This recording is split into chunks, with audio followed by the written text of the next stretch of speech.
So I have a friend, very good friend, and he has a black-throated monitor. And the black-throated monitor hates his guts. Like, he says this thing is awful. I need a bodysuit. A bodysuit? Why do you need that? To protect me. From what? From this ferocious creature.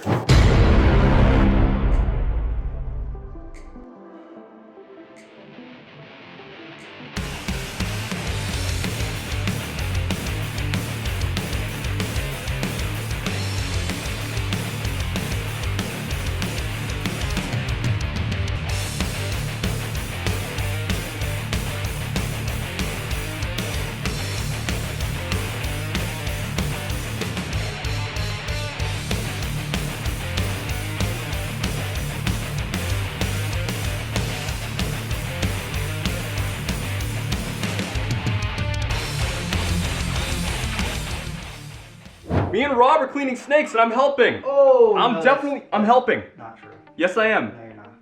Okay. Alright, yeah. Nice. Look at this pied. It's like, I hate you! Okay. So this is one of our pied reticulated pythons and we gotta clean her today, so I gotta take her out so I can set up her enclosure, clean it out. Let's see, and our pieds are not exactly the most friendly retics on the planet. You just haven't been socialized, Rob. Yeah, I know. Because they start to do stuff like that where they run.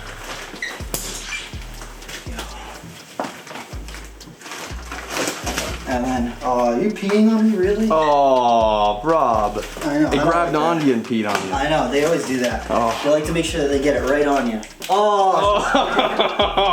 Oh. Now, I love retics, but this is terrible. Yeah, that's not nice. Okay. Right in here. That one was pretty good. So I'm gonna go right over the top. Nice and slow. So she's an F1. She really does not like people very much. F1 meaning what? Her parents are from the wild. Or at least one of her parents is from the wild. Are they all F1s that we have? No, our babies are F2s. So they're the offspring from this one. So they'd be considered F2s, second generation captive bred. Boom. Ah, she peed right into my shoe. Oh. Terrible. Terrible. Owning big snakes is fun. I've been lobbying to get Faith to let me have a giant snake and she's not all about it. No? Well, yeah, because I told her she would have to take care of it. Oh, yeah. I could see that not going over well. No, she just doesn't want me to have one because she thinks I'll do something irresponsible. I know. Make a viral video, Donnie. Yes. Oh, hello. Look at you there. I have nothing to protect my face now. Yep. Yeah, you are fully exposed right now. That's fine. This is one of our piebald reticulated pythons. And she's not a big fan of me or people in general. Only when I sing to her. You gotta sing to the snake? Yeah, I sing to them to make them comfortable. To make them feel good about their lives. Come here. She's like, oh, she's like wrapped tight. Okay, hold on. She's great. Okay, here we go. You get all the peas out of her now? Huh? You get all the peas out of her now? No, she barely peed at all. Oh, she's gonna. Listen here, you. I feel that sneaky I'm gonna bite you stuff. You feel it coming? Yeah, because what she'll do is she'll squeeze really tight on you and put a coil on you so that you have a tough time getting your hand out. And then once you have a tough time getting your hand out, she can bring her head right back around and take a little nibble on you. Yeah, I see you. I see you. Here we go. Here we go.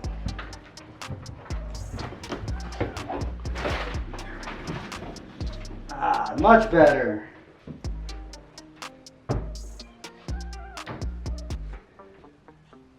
There we go. Let me see. Come on, you. All the reticulated pythons here. Start that from myself. This is one of our... So this right here, this is one of our piebald reticulated pythons here at Nerd. They're not exactly our friendliest retics, but she did need to get her enclosure cleaned today, so I just got her out for a little bit so you can take a look at her. She's got some really nice silver markings on her, really nice color in her head. Such a beautiful animal. She's like maybe 10 feet long.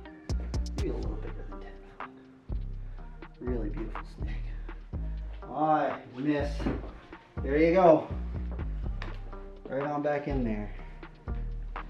Boom.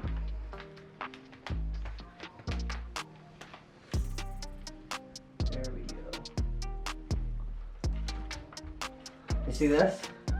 If this was a really nasty snake, if this was a real, watch yourself, Donnie. Damn it! I wish the camera was running on that. Oh man.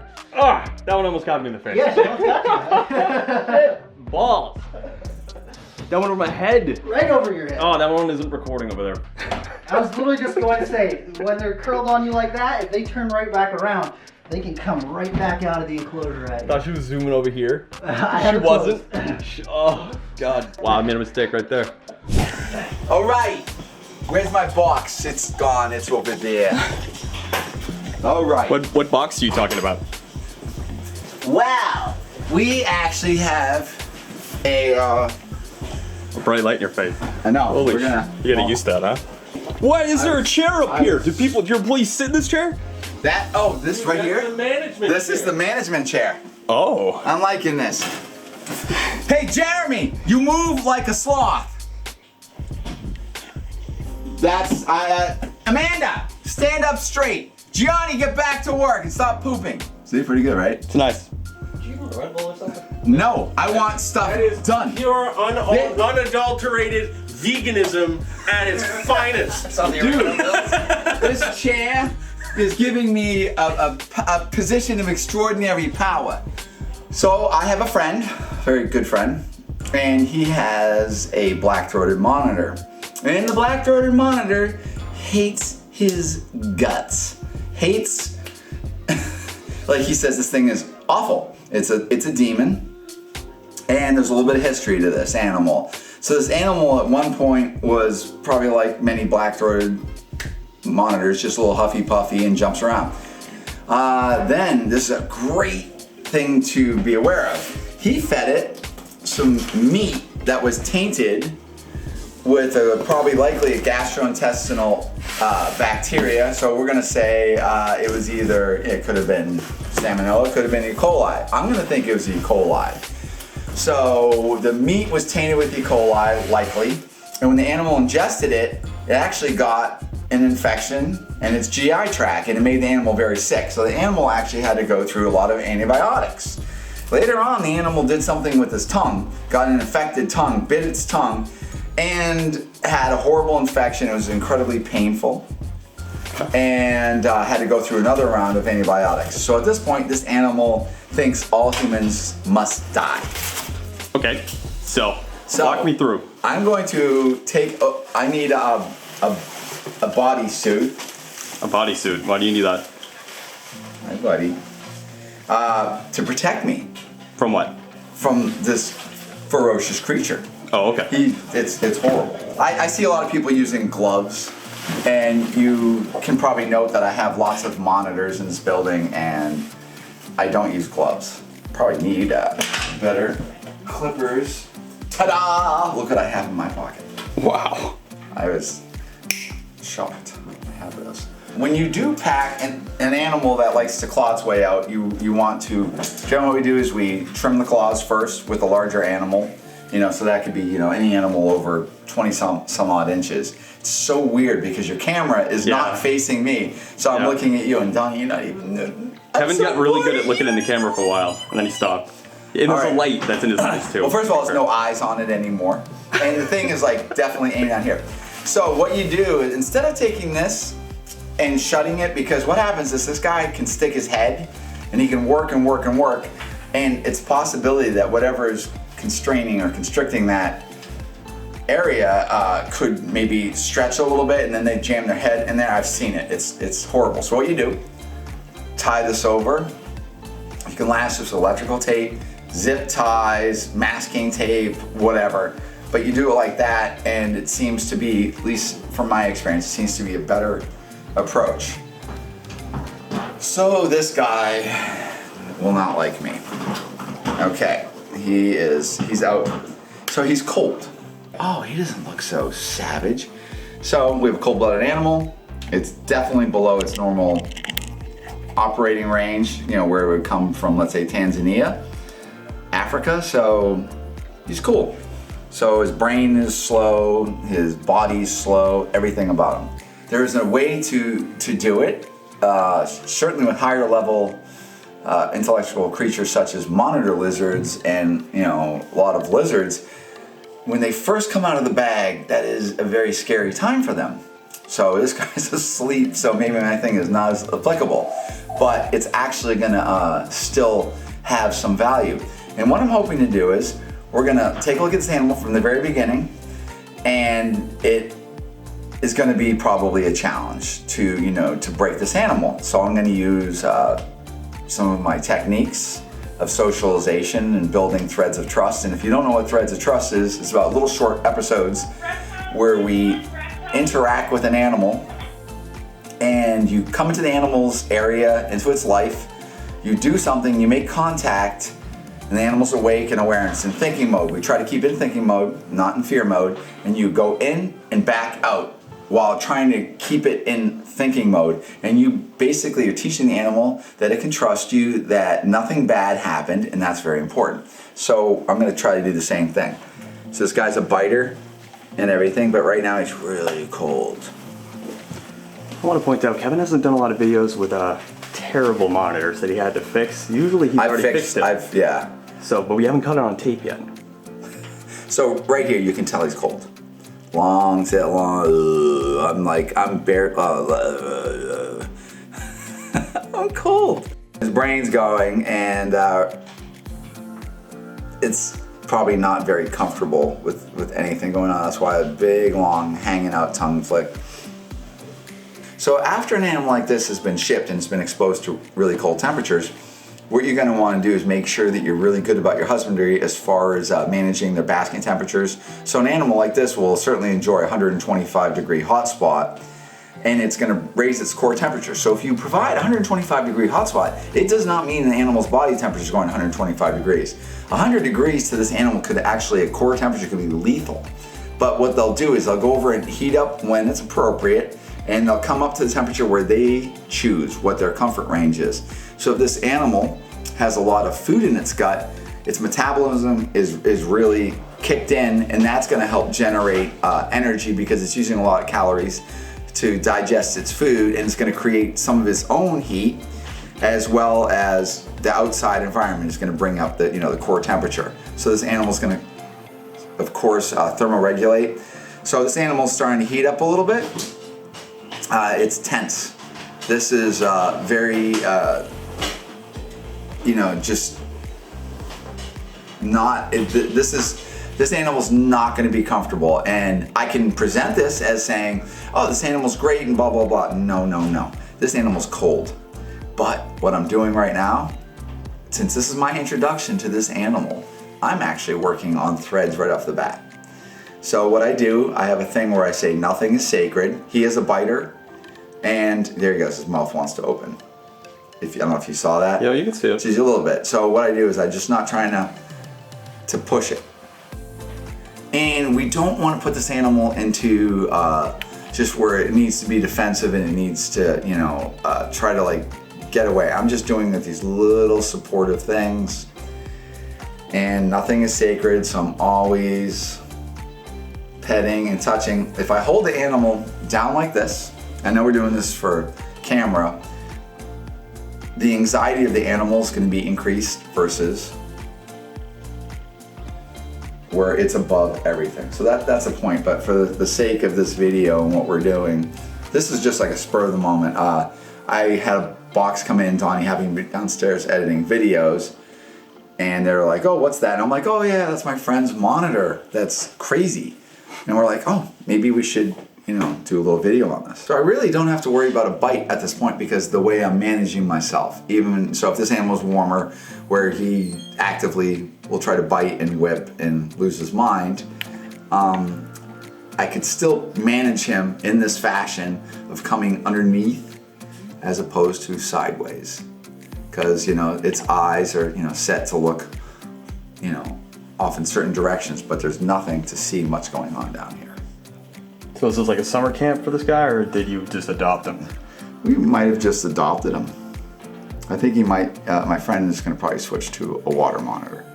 because a water monitor is a bit more intellectual than this guy. Yeah. So when I take my hand and I go over and I'm touching the animal's back, some animals will react to that, certainly when I'm trying to grab them like this. Even some of that can initiate a fear response. It's very predatory. So what we try to do is we try to desensitize the brain to trust you enough where this hand flashing around does not cause the animal to like fear that it's going to be grabbed or it should be terrified. So I'm sure all of that is probably occurring, but I'm trying to replace that just by touching this.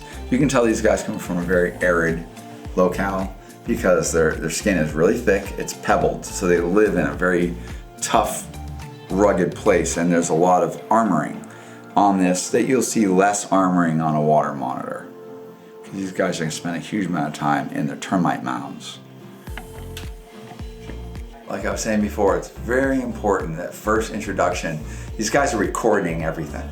That's what they do. They record everything. So when they come out of the bag, as soon as they come out of the bag, it's on and they're recording.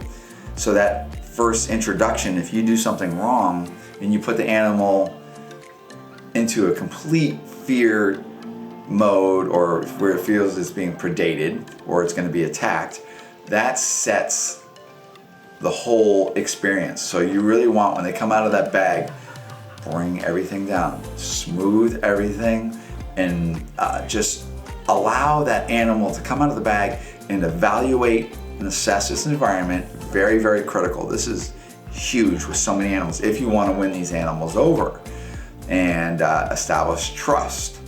And remember, they're smarter than we really can understand. And it's just very hard how they express their intelligence, and certainly it also has an effect as like how do we receive what we're seeing as into their mind, and how are we understanding that animal. And I'm sure we largely have it wrong, myself included, and I'm just learning. Rainbow snakes. Boom, rainbow snakes. So, do you want your light on or no? There it is. There you go. Hey. So this is a golden child head orange ghost stripe reticulated python. So she's one of the girls that we use to make cows and golden child cows here at her. And she sometimes is a little spicy. Look at that iridescence on her. She's just absolutely gorgeous.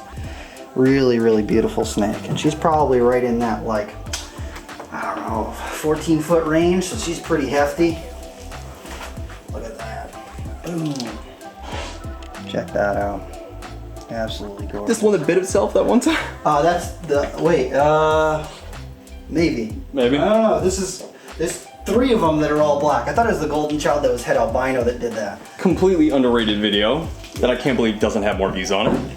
Okay, so here we go. What I'm gonna do, let's try and get her out here. And then bring her around, put her right in here. Or she's like, I'm just gonna come right back out. Come on, right there. There we go.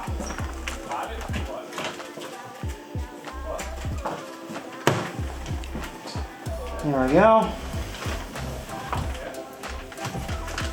Pretty manageable snake. She's being good. All things considered, she's being pretty good. Do you think all snakes have the potential of doing something we're not expecting, or? Yeah, I mean, it really depends on the mood of the snake. They all have their own, good days and bad days. So there's days where I come in and some of them, even the friendly ones, they're not feeling it. And then there's some days where even the ones that are pretty grumpy, like that pie, when she went back into her enclosure over there, she behaved really well. Oh, I couldn't. So this is a tiger mochino reticulated python. So they got that like caramely color to them. Really, really beautiful. Okay.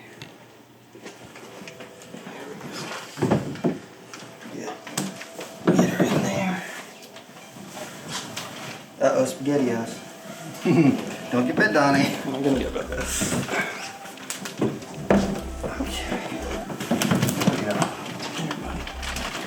Boom! Donnie, help! Boom! There we go.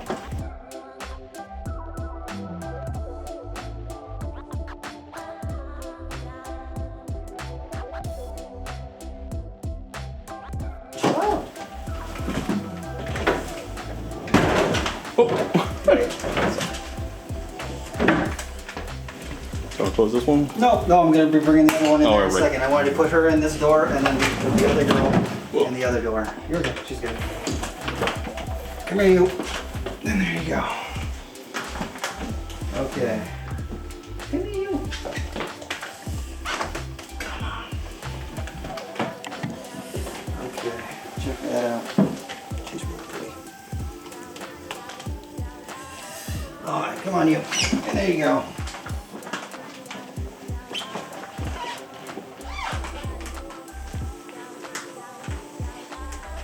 A lot of people are asking Kevin why he didn't palpate that last snake with his head.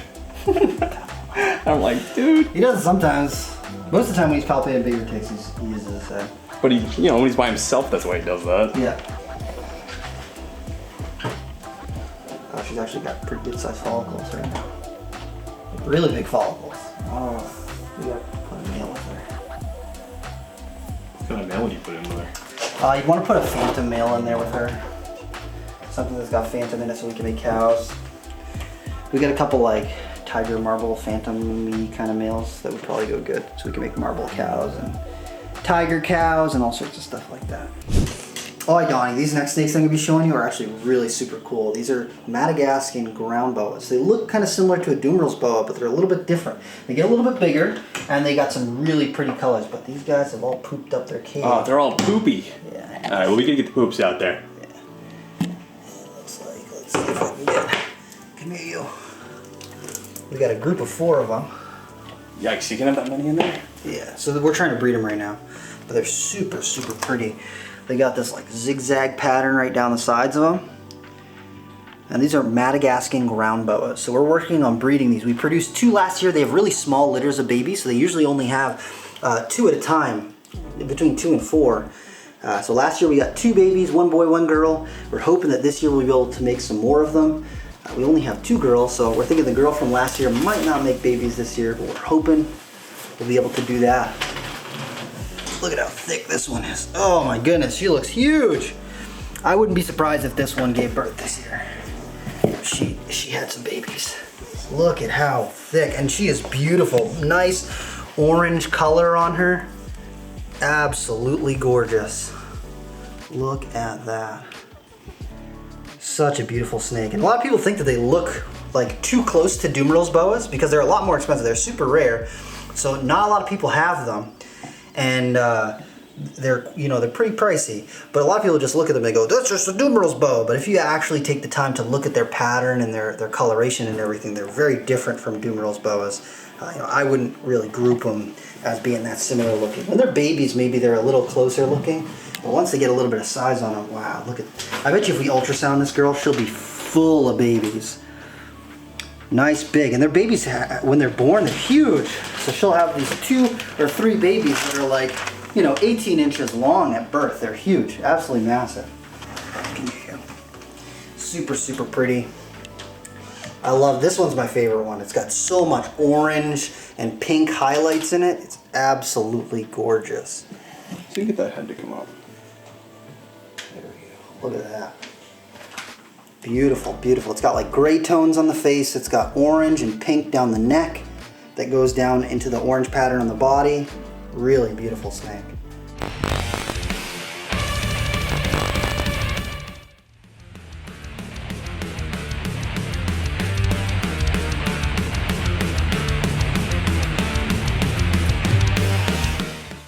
I gotta turn my camera on, dude.